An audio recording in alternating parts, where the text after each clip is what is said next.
à sétima aula de fotografia como forma de expressão da Fundação Deodato Santana, Prefeitura de São Sebastião. O meu nome é Tarraia e eu sou sua artista educadora. Hoje nós vamos falar de um assunto bem relaxante, então eu resolvi sentar aqui na minha rede para falar com vocês a respeito de matemática. Pois é, quem diria que uma atividade tão artística como a de fotografar pudesse envolver matemática. E hoje nós vamos fazer uma viagem para 1170, quando nasce Fibonacci. Nasceu 800 anos antes de mim, só um pouquinho mais velho. Vamos lá conhecer um pouquinho do Fibonacci e da proporção áurea.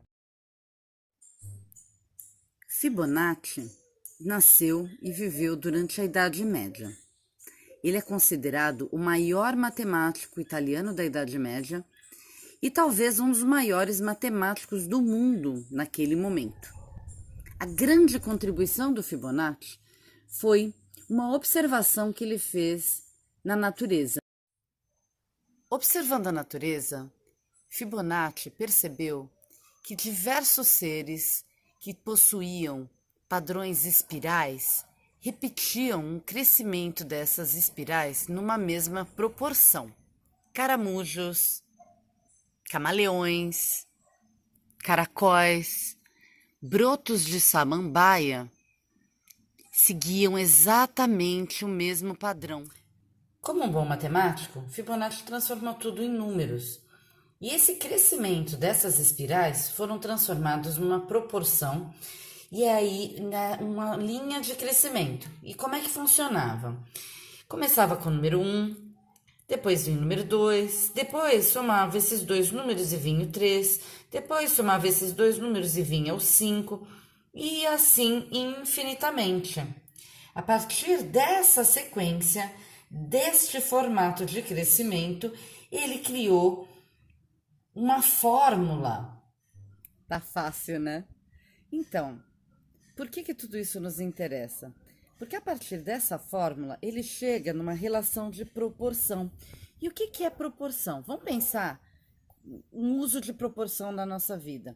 Então, aquela pessoa tem o nariz desproporcional ao rosto. Ou seja, ela tem o nariz muito pequeno em relação ao tamanho do rosto, em relação ao tamanho dos olhos ou da boca, ou ela tem o nariz muito grande. Essa relação de proporção, existem padrões que são confortáveis aos nossos olhos. Como assim?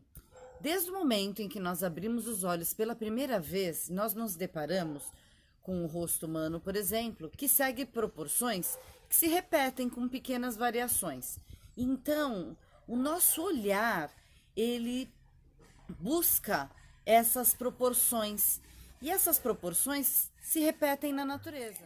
No caso da espiral, por exemplo, esse padrão dessa proporção, ele vai se repetindo na forma como essa espiral vai se abrindo. Em outros casos, como no rosto humano, como nas proporções de uma árvore, ou nas proporções de uma flor, ou nas proporções de uma onda, esse padrão vai se repetindo.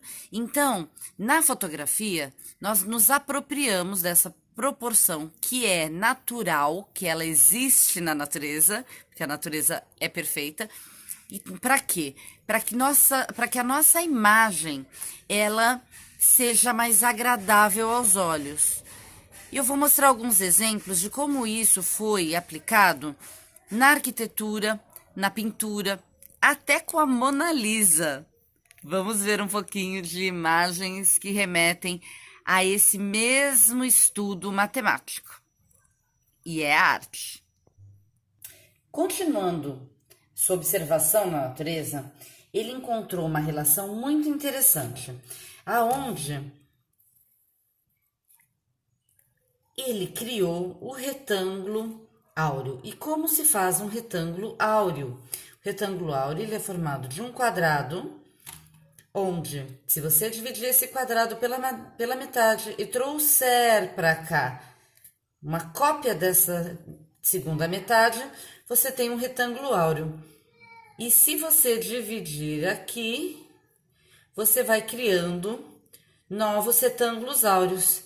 Esse desenho aqui remete vocês a alguma coisa que vocês já viram em fotografia?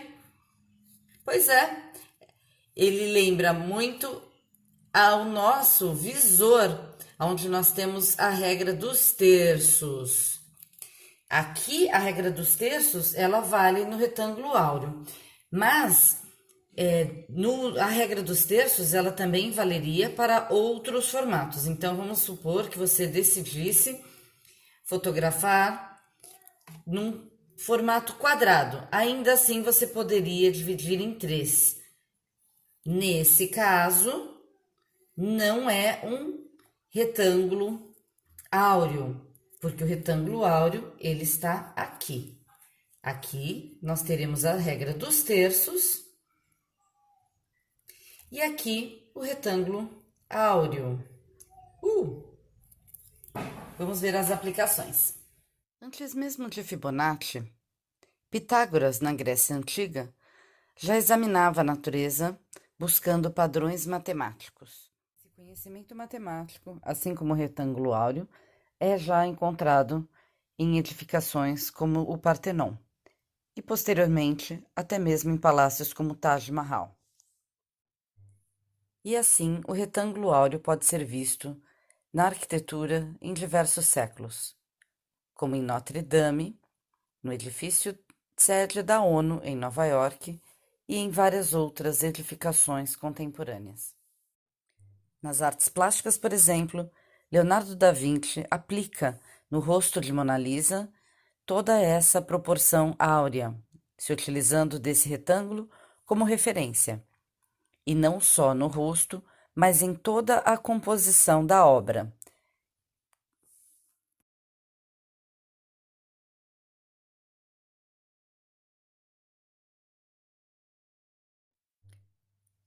Na fotografia, esses recursos são largamente utilizados, fazendo com que o nosso olhar passeie pela imagem com harmonia, e o que nos atrai é essa fluidez que essa composição nos proporciona. E então voltamos para a natureza, e ali temos a fonte de toda a harmonia,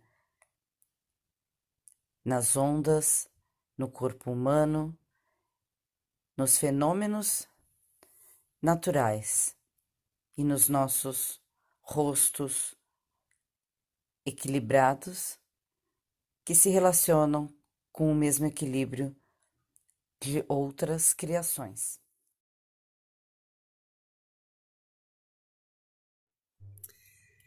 E para finalizar essa aula com Fibonacci, eu convido vocês a fazer um caminho parecido com o dele. Eu quero que vocês olhem a natureza, percebam os seus detalhes, suas linhas, de que forma o sol incide sobre algo que te chamou a atenção. Quando você olhar uma folha, quando você olhar uma flor, percebam os desenhos, percebam os formatos, os recortes, de como ela se apresenta, se ela está sozinha, se ela está em conjunto. Olhem a natureza com outros olhos, olhos de investigação. Procurem ver as cores. Por que será que algumas folhas são mais escuras, outras mais claras? Vejam as transparências, vejam como o sol ou a luz da sua casa incide nessa natureza, se diretamente, se indiretamente. Enfim, façam de conta que vocês são pesquisadores dessa maravilha de mundo que nos rodeia.